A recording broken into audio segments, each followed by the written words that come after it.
Otto, Network y Madre Coraje, parte de la oferta teatral para estos días. Además, la armonía entre blancas y negras se hace presente esta noche en nuestro Marte de Enfoques. Laura Barrera, ¿cómo estás? Rafael García Villegas, qué gusto estar contigo. También saludamos con muchísimo gusto. Hola, Laura Regis, en la interpretación de lengua de señas mexicana.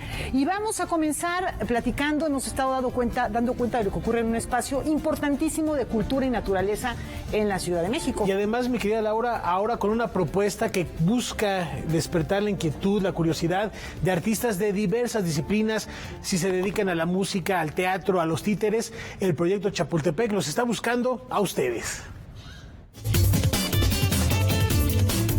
La Secretaría de Cultura Federal anunció las convocatorias que integran el primer bloque del Circuito Nacional de Artes Escénicas Chapultepec.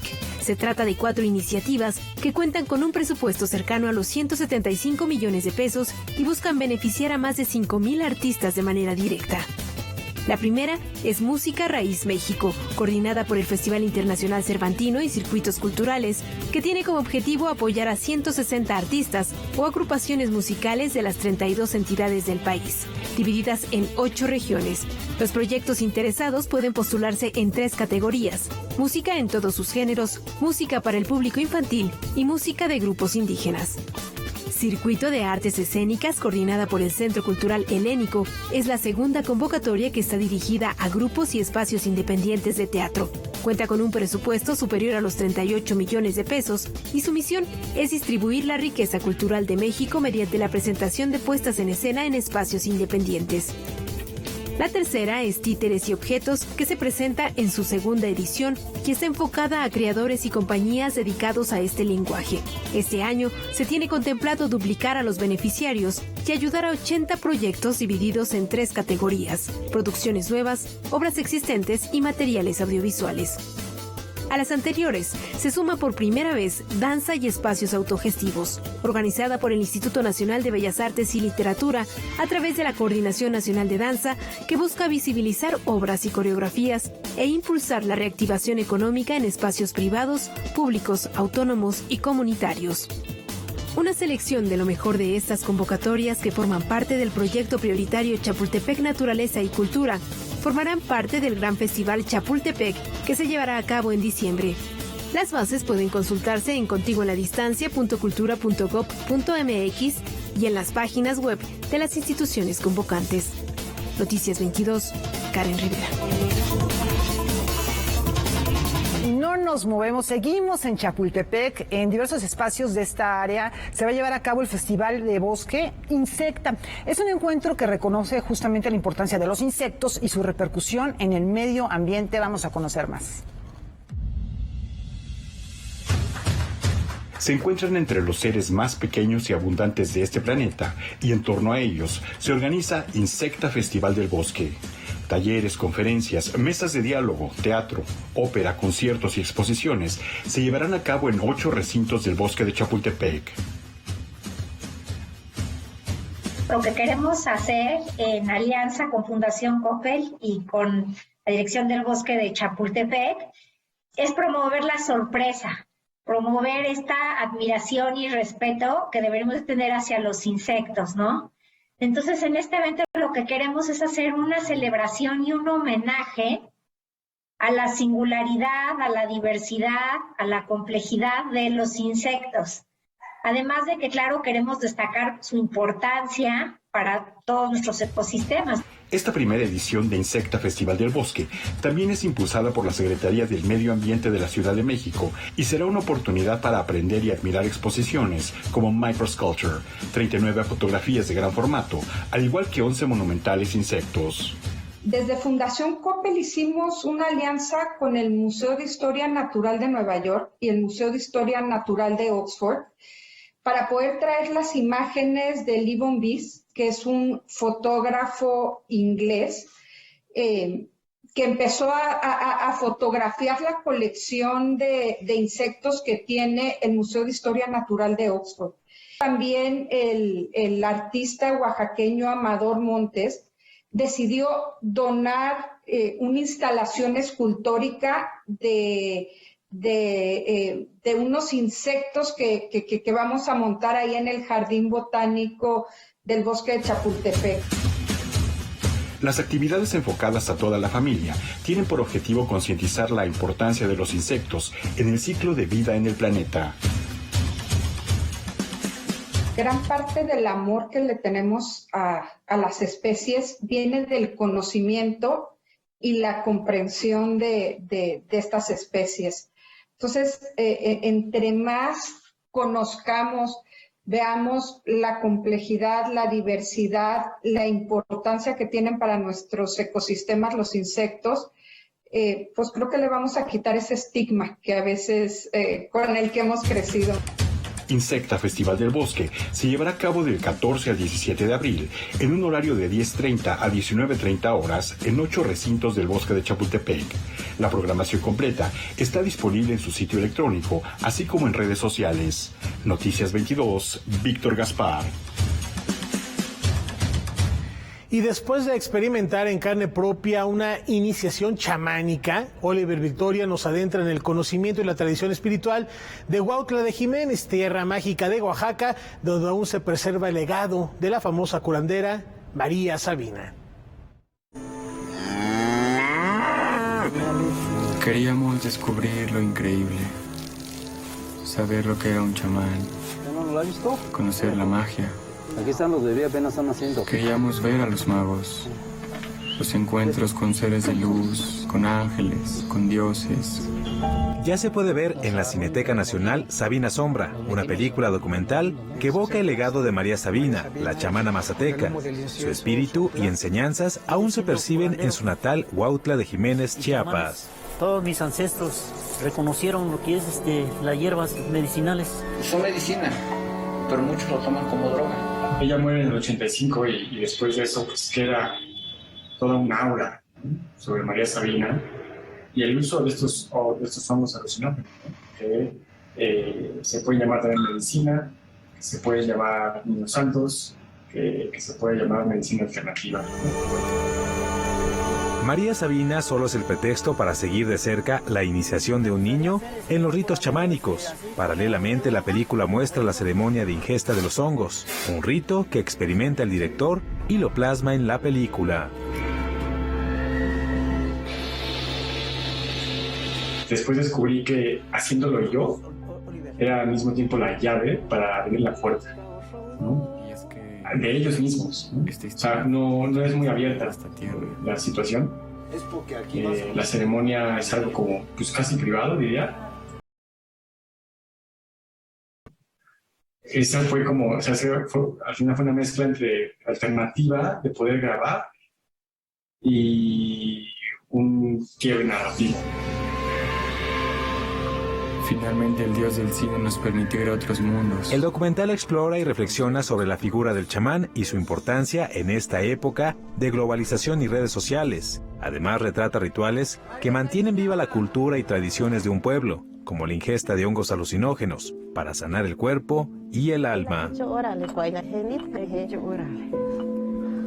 Creo que mi deseo de poder explicar un poco más eso que no podemos explicar ni la ciencia, ni ellos mismos, ni quien lo hace, y que además son experiencias diferentes, siempre, pues para mí es muy motivador. Y regresar vivos a nuestro mundo repleto de máscaras. Noticias 22, Julio López.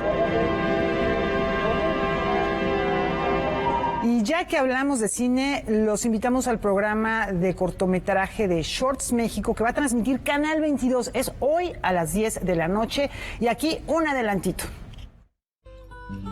Canal 22 presenta una muestra de los mejores trabajos de la 16ª edición del Festival Internacional de Cortometrajes Shorts México.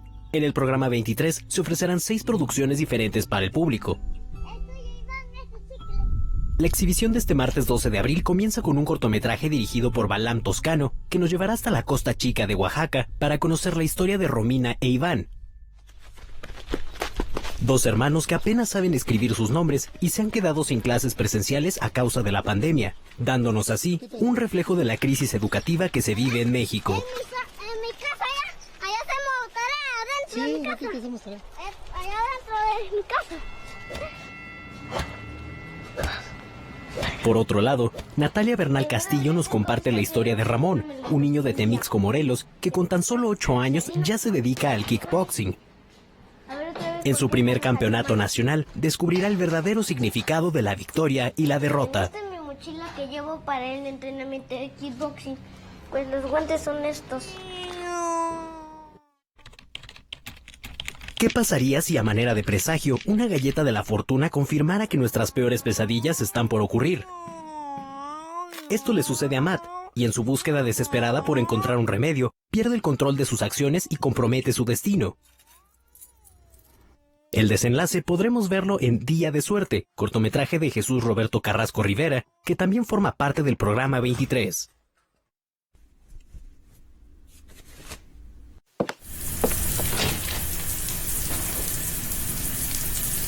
Pacífico de Christopher Sánchez hace un acercamiento a la vida de Sebastián, un joven de 24 años que sostiene una relación complicada con su madre, quien padece una etapa terminal de cáncer. Cada uno encontrará refugio en la añoranza de sus recuerdos y fantasías.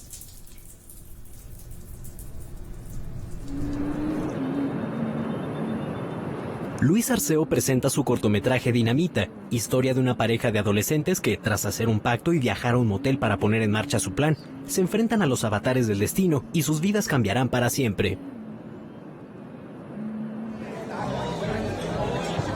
El programa concluye con la historia de Lola, quien una noche antes de celebrar su fiesta de 15 años, tendrá una experiencia que disolverá su infancia por completo. Este cortometraje titulado Reina es dirigido por el cineasta Ozan Mermer. El programa 23 del 16º Festival Internacional de Cortometrajes Shorts México puede verse hoy a partir de las 10 de la noche por la señal 22.1 de Canal 22. Ahí está la invitación hecha a disfrutar de Shorts México. Una brevísima pausa, ya volvemos.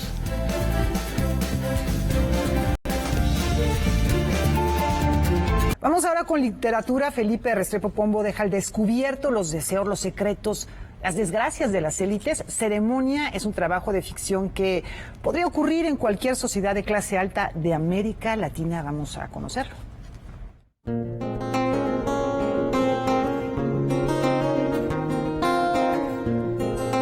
Para mí el ejercicio de la escritura siempre parte de la observación. A mí me gusta mucho observar y creo que todos los periodistas tenemos esa formación de nuestro oficio y es mirar los detalles, mirar a las personas, cómo actúan, cómo son, cómo es su entorno.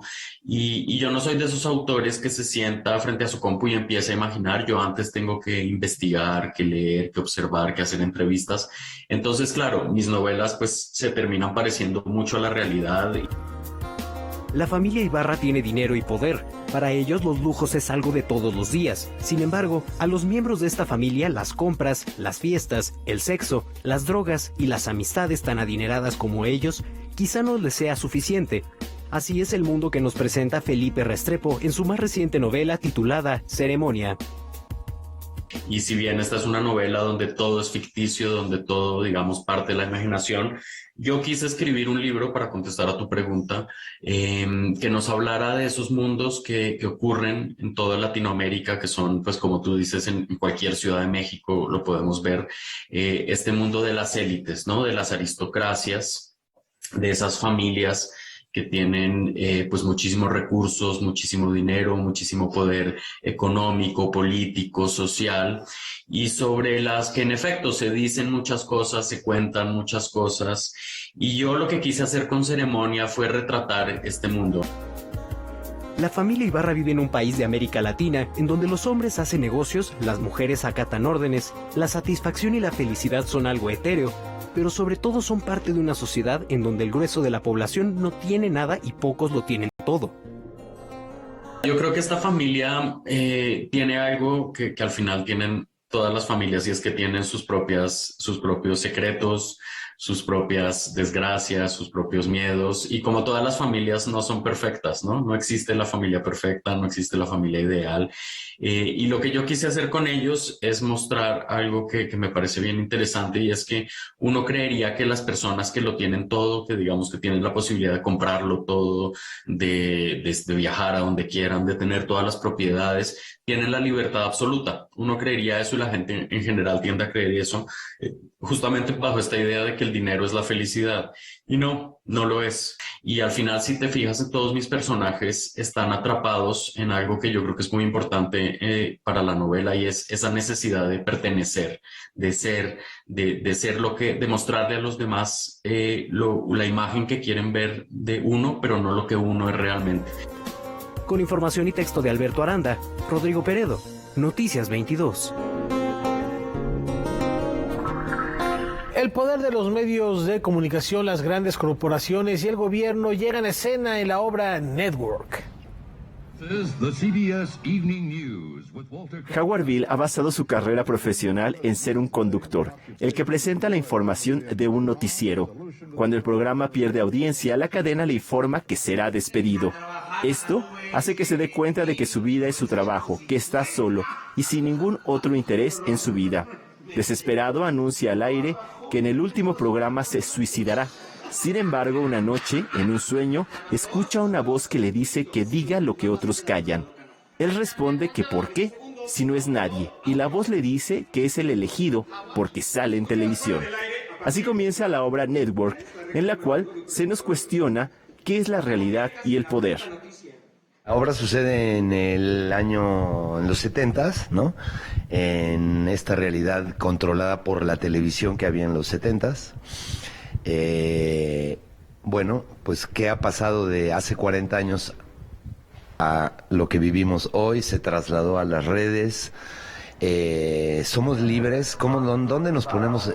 Que eso es lo que a mí me está llamando mucho la atención. ¿Dónde nos ponemos cada uno como consumidores de eso? ¿Somos libres de elegir? ¿No somos libres de elegir? ¿Estamos condicionados a consumir ciertas cosas, a vestirnos de cierta manera? ¿O simplemente podemos apagar la televisión o tirar el celular por el excusado y ya? La obra, la cual se presenta en el Teatro de los Insurgentes, está basada en una película del mismo nombre y nos deja ver cómo una mente maestra al frente de la corporación televisiva utiliza a Howard para ganar audiencia y por lo tanto dinero. Y es que el rating es el amo de las cosas. Lo que manda acá es el dinero, el interés económico. Cuando el objetivo prioritario es vender, vender, vender, vender y se pasa por encima de la ética, la moral, el sentido común, no importa lo que sea, hay que tener rating y hay que vender. Y bueno, es la sociedad que tenemos hoy, ¿no? Si de esto se está hablando desde hace 40 años, pues hoy, ¿a dónde nos ha llevado esta idea? Son estas historias de poder dentro de una corporación y es este ajedrez, este juego en el que se están moviendo todo el tiempo la lucha entre los que manejaban la corporación y los que ahora, la televisora, y los que ahora están llegando con una nueva ética a manejarla. Pero finalmente habla de eso, de que la televisión pues no es el mensaje, la televisión es finalmente el medio, y es el medio lo que realmente nos interesa, qué es lo que se nos está diciendo a través de los medios y quiénes manejan esos medios. Noticia 22, Alberto Aranda. Y me voy a dar un tiro al aire. A la mitad del... Bueno, seguimos con artes escénicas. Luis de Tavira recupera la historia de Madre Coraje y sus hijos del dramaturgo alemán Bertolt Brecht para hacer un contraste con nuestro presente, con nuestro tiempo, mostrar un reflejo de la normalización de la guerra. ¡Atención, oficiales! ¡Preparen esos tambores! ¡Que la infantería descanse! ¡Esta es la Madre Coraje, que les trae zapatos para caminar mejor! De Madre Coraje algo tenemos todos. Y sobre todo tenemos esta capacidad de autoengaño y de ceguera, de pensar que es posible sobrevivir cómplices de la guerra y del negocio de la guerra. En pleno acontecer de la llamada Guerra de los 30 años, conflicto religioso que asoló Europa en el siglo XVII, una astuta mujer hará hasta lo imposible por garantizar la supervivencia de sus 3 hijos, aun cuando eso suponga sacar provecho económico del conflicto y del dolor humano que deja tras de sí la guerra. A cambio de tengo a tus hijos, te llamas Coraje, pero la guerra te da miedo. Ella vende alcohol, ella vende fayuca, ella vende todo lo que sea para intentar salvar a sus hijos de toda esta oleada de guerra que, entre otras cosas, culmina enrolando a sus propios hijos en los diversos ejércitos. La paradoja es que está ciega, que no se está dando cuenta de que está colaborando con la perdición de aquello que quiere salvar.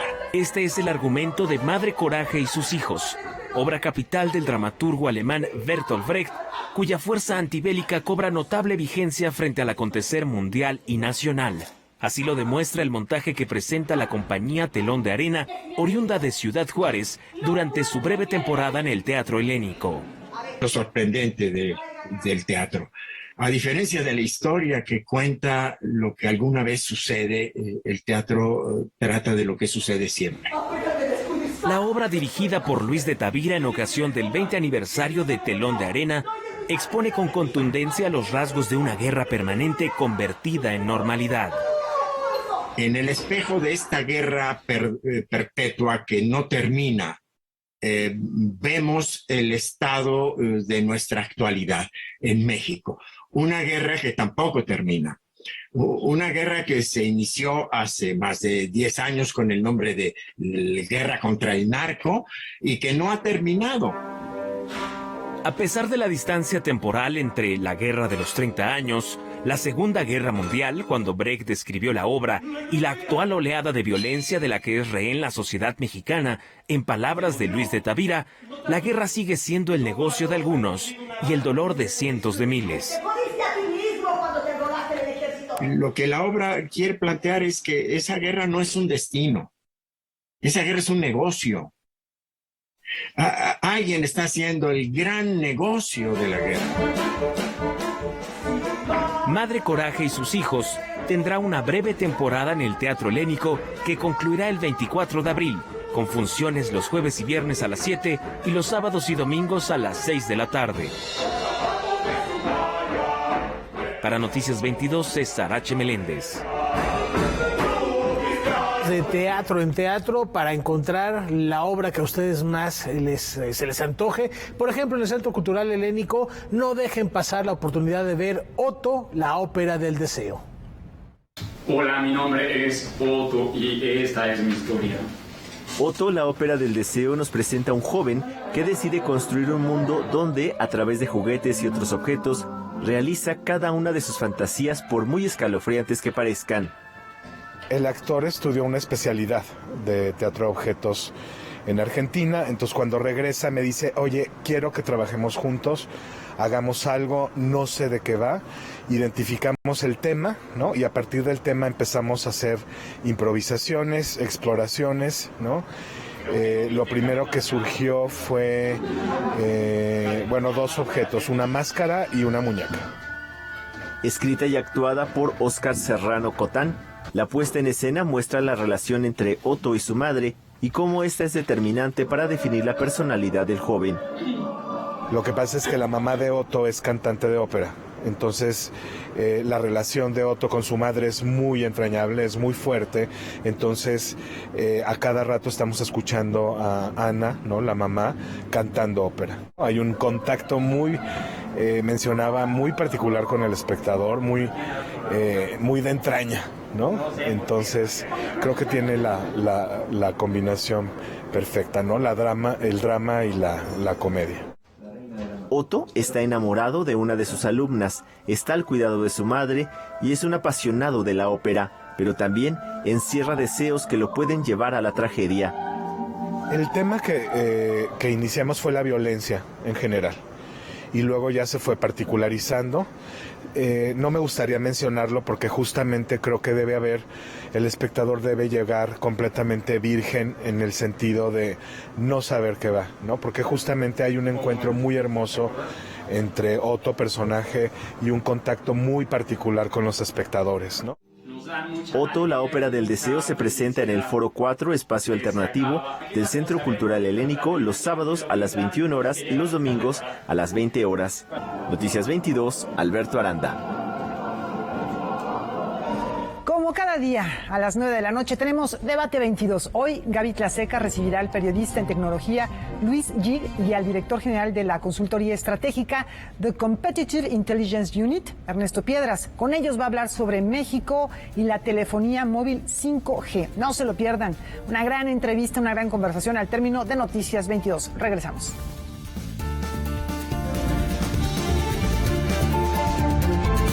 Adriana Ramón Guzmán utiliza su experiencia como artesana y vacía su conocimiento en un libro para compartir el valor que hay detrás de los textiles en Oaxaca.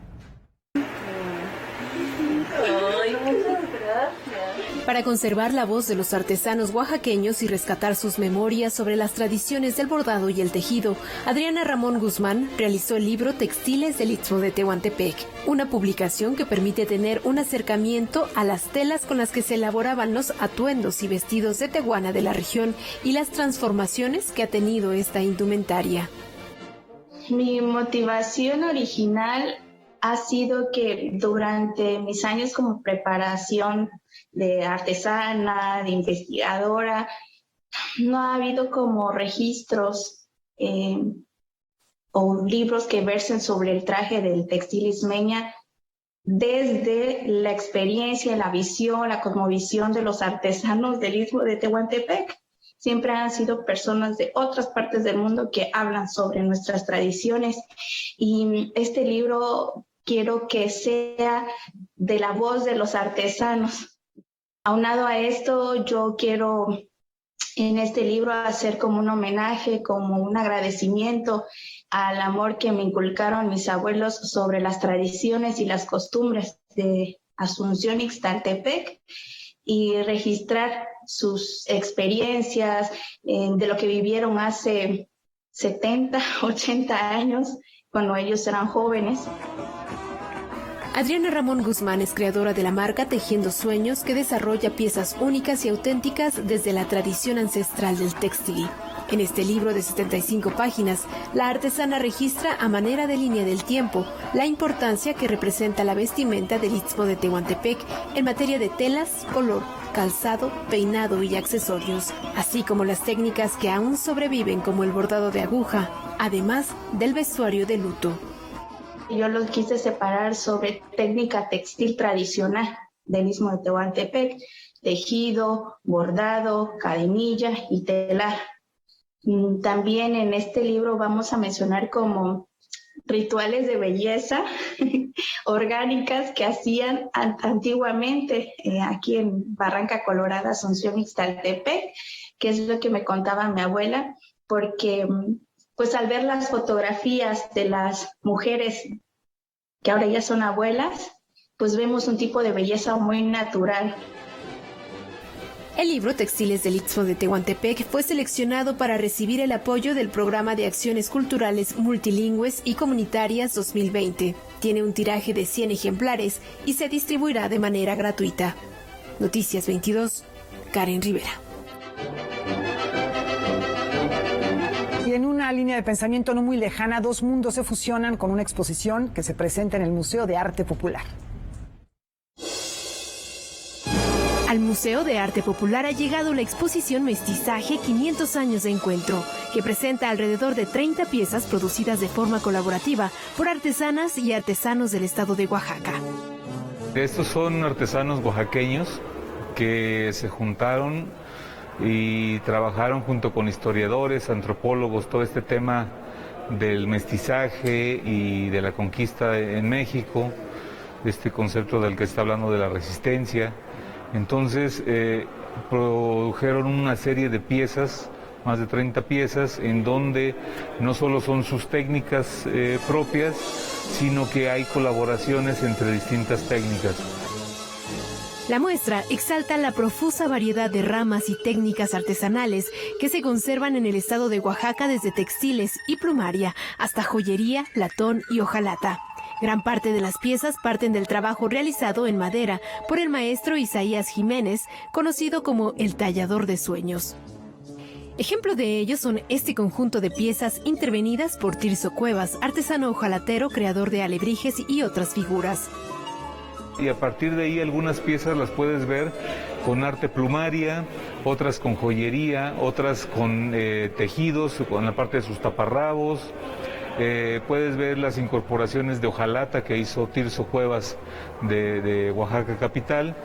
Y a partir de ahí pues tienes tú una serie de elementos que van componiendo a las piezas e integrando las distintas técnicas en un solo trabajo. Como la fuente principal o la fuente base son la talla en madera con estos alebrijes de Arrazola y de San Martín Tilcajete, esa es la constante. A partir de ahí tú puedes ver en cierta medida mayor o menor la intervención de un artesano. Tenemos algunas piezas donde Tirso a lo mejor cubrió prácticamente toda la superficie y en lugar de ser una pieza colorida, se vuelve una pieza brillante al tener esta hojalata brillada en su cuerpo, ¿no? En el tapanco de la galería del museo, el público podrá conocer el trabajo en solitario de los artesanos que participan en la muestra, como el de Yesenia Salgado Telles, maestra orfebre creadora de esta pieza en plata, labrada en técnica de filigrana y cartoneado, o la obra de Iván Cruz, maestro del arte plumario proveniente de Sachila, Oaxaca. La exposición Mestizaje, 500 años de encuentro, permanecerá hasta el 29 de mayo en el Museo de Arte Popular, que se puede visitar de martes a domingo en un horario de 10 a 18 horas. Más que otra cosa, invitarlos a que vengan al Museo de Arte Popular, que conozcan sus 4 salas permanentes, que conozcan sus espacios de exposición temporal como este, y que no se pierdan esta exposición porque es una extraordinaria colección con ejercicios entre artesanos trabajando y colaborando para la producción de una pieza. Con información y texto de César H. Meléndez, Noticias 22, Karen Rivera.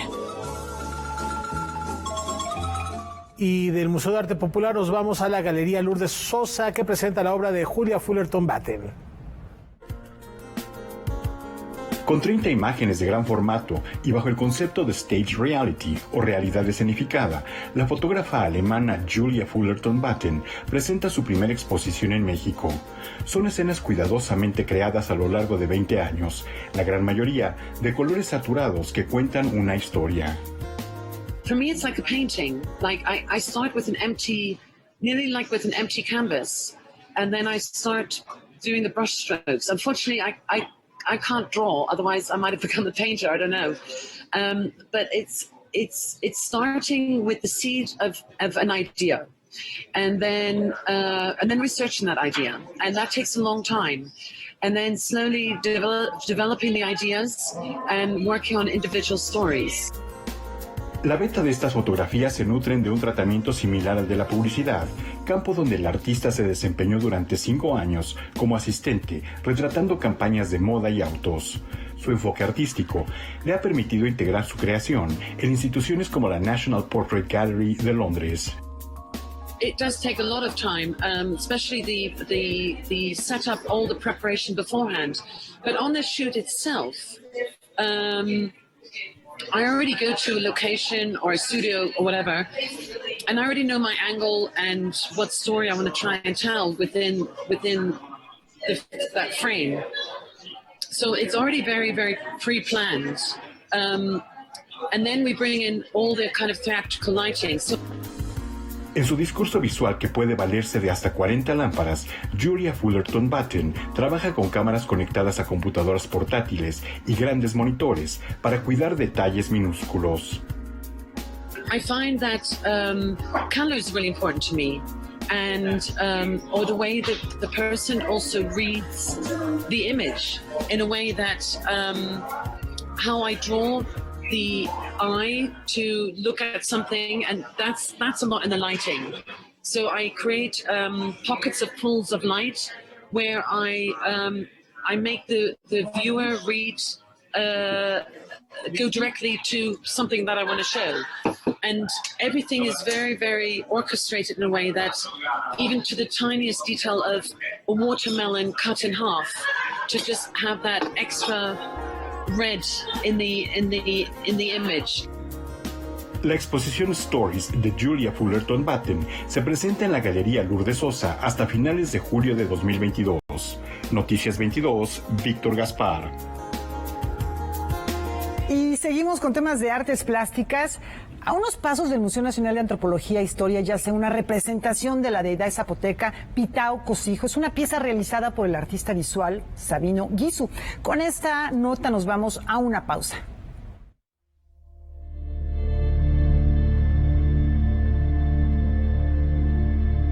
Los transeúntes, los ciudadanos y sobre todo los mexicanos y también la gente extranjera pueda comenzar a indagar y se haga una pregunta: ¿quién es este personaje?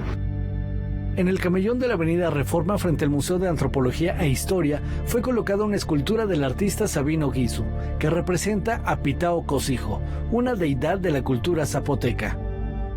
Representa o representaba pues el elemento vital para esta tierra, que es el agua, ¿no? La lluvia, pero todo era representado mucho por el rayo, por el trueno, lo que provoca la vida en esta tierra, que da,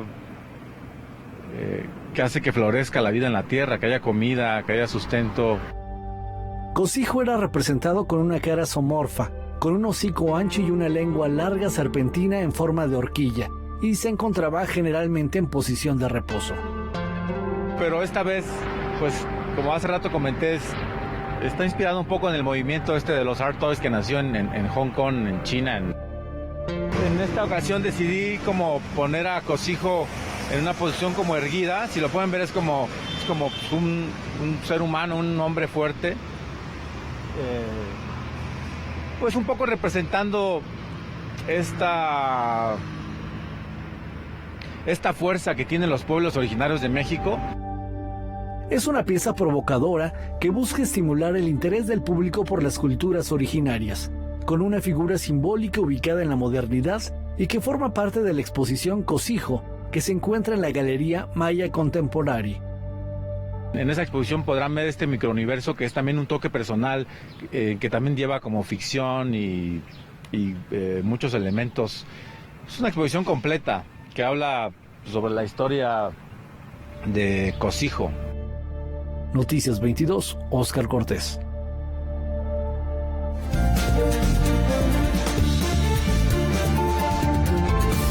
Pocas personas podemos decir que gozamos, disfrutamos de sus arrebatos y sus impulsos. Nuestro invitado de esta noche nos ha demostrado el devenir de la misma. Vamos con Laura Barrera al otro lado del estudio para ver quién la acompaña en Enfoques.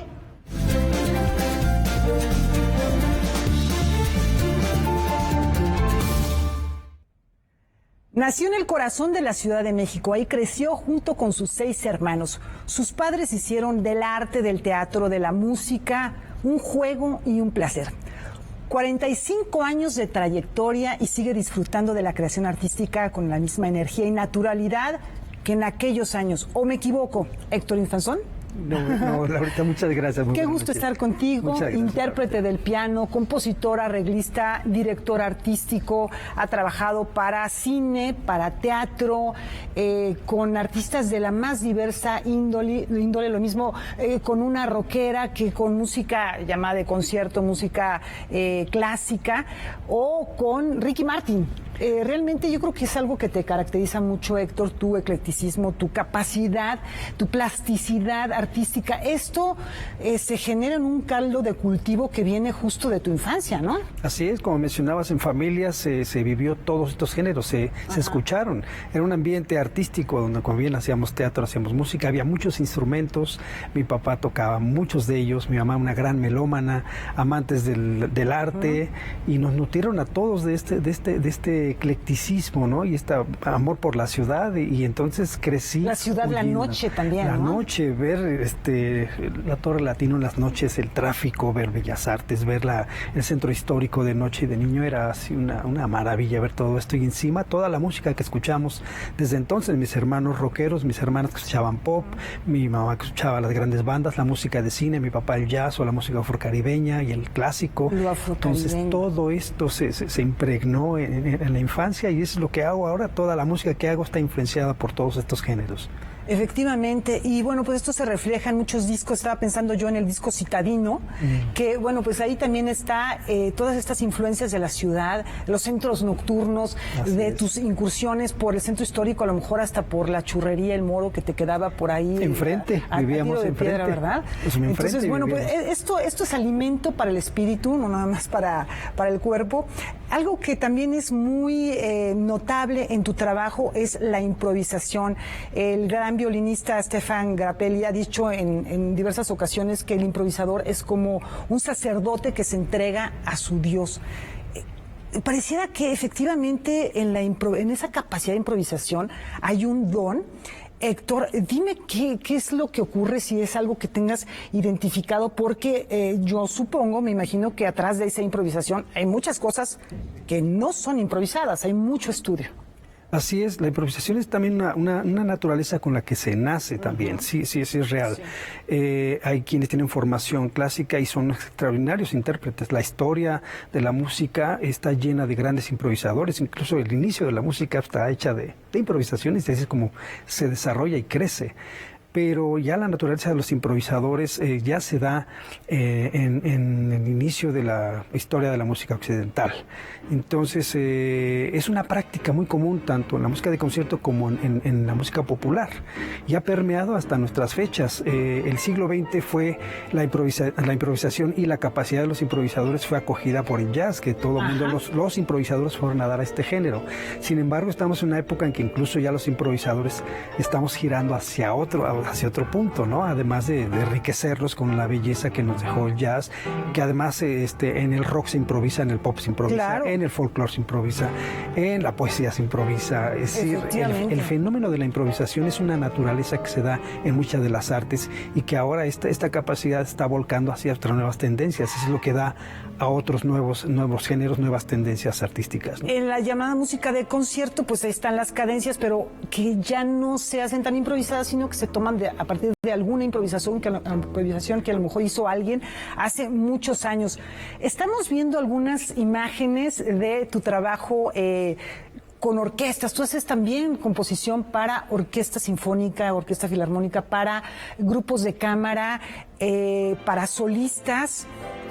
Justamente ahora, celebrando los 45 años de trayectoria, Héctor Infanzón se acaba de presentar con Tambuco, ensamble de percusiones. Ahora en el Palacio de Bellas Artes tuvimos el sábado pasado. Fue un éxito maravilloso, donde justamente nos encontramos con diferentes colaboradores, diferentes áreas, y todos alrededor de esta capacidad de improvisar. Hubo poesía maravillosa de Evelina Costa, hubo las improvisaciones de Tambuco, en fin, la improvisación siempre permea en mi quehacer, de tal forma que cuando termino a veces de improvisar, cuando lo grabo, a veces se convierten ya en temas que las convierto en obra sinfónica, y escribo para ensambles diferentes. Fue así como surgieron mis conciertos que grabé en mi más reciente disco, que tuve la oportunidad de grabarlo en Sofía, en Bulgaria, y fueron el concierto para vibráfono y orquesta, concierto para violín y orquesta, y el de piano. El de vibráfono tocó Ricardo Gallardo, el director de Tambuco.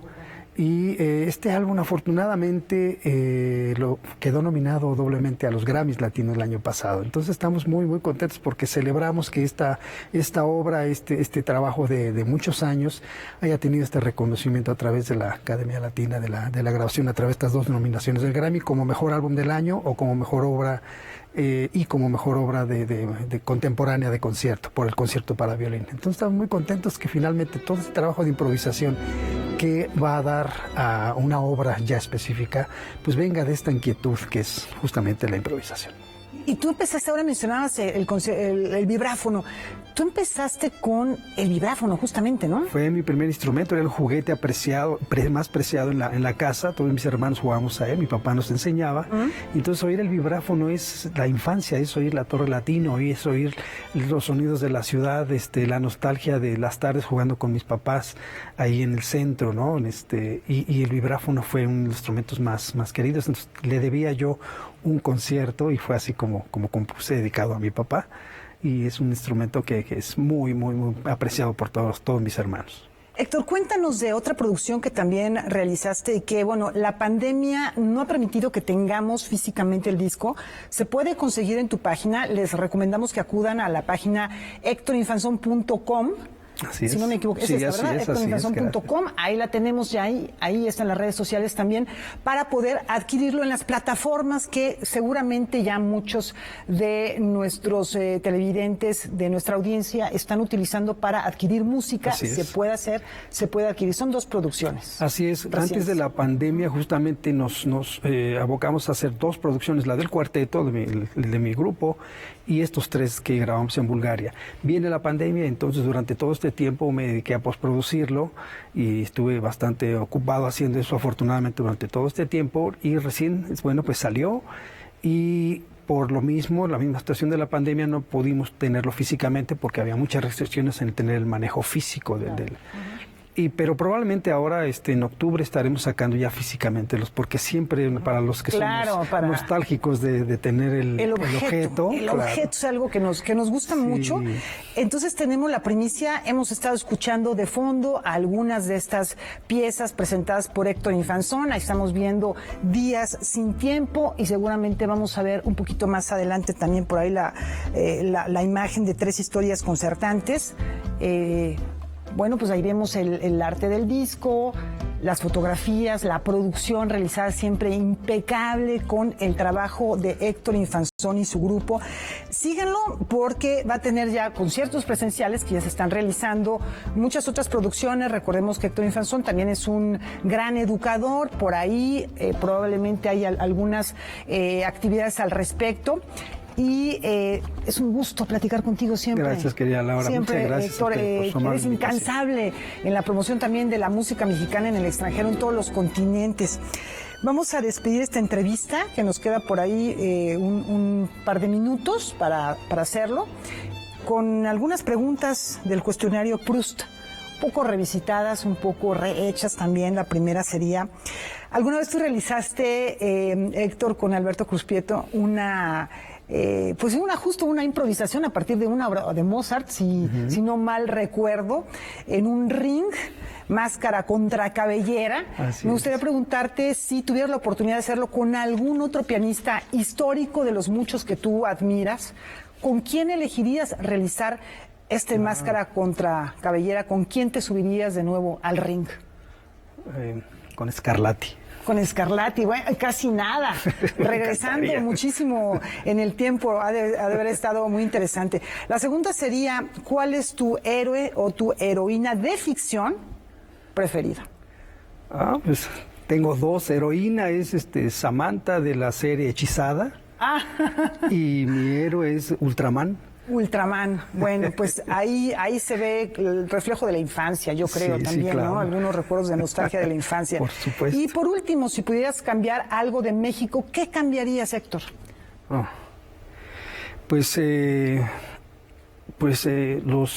Muchos de los tratados se han firmado a través de la historia que permitan seguir el desarrollo de nuestro querido país.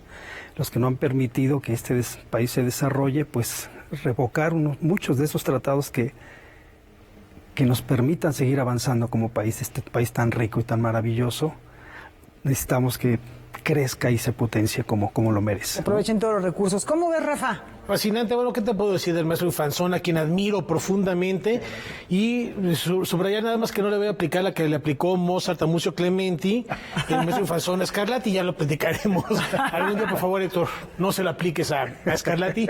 ¿Y habrá revancha de esa máscara contra cabellera próximamente? Sí, yo creo que sí, dentro de los festejos de 45 años seguramente haremos algunas luchas por ahí, unas llaves por ahí, con mi querido Alberto. Estaremos muy al pendiente, y no solo de ese encuentro, mi querido Héctor, sino también de los planes que vengan a futuro, de los conciertos. Por favor, no dejes de avisarnos. Nosotros estaremos haciendo lo propio con el público de Noticias 22 y celebramos tu presencia aquí esta noche. Muchísimas gracias a usted. Muchas gracias. Muy amable, gracias. Y Laura, tenemos música, ¿verdad? ¿Y con qué crees que nos vamos a despedir? Broche de oro para este programa. Sí, nos vamos a despedir escuchando justamente al maestro Héctor Infanzón, un fragmento de su concierto para piano improvisado y orquesta de cuerdas con cierta candela. Es una pieza interpretada por la Orquesta de Cámara de Bellas Artes bajo la batuta de Juan Trigos y, por supuesto, en el piano, don Héctor Infanzón. Muchísimas gracias. Disfrútenlo. Muy buenas noches. Buenas noches.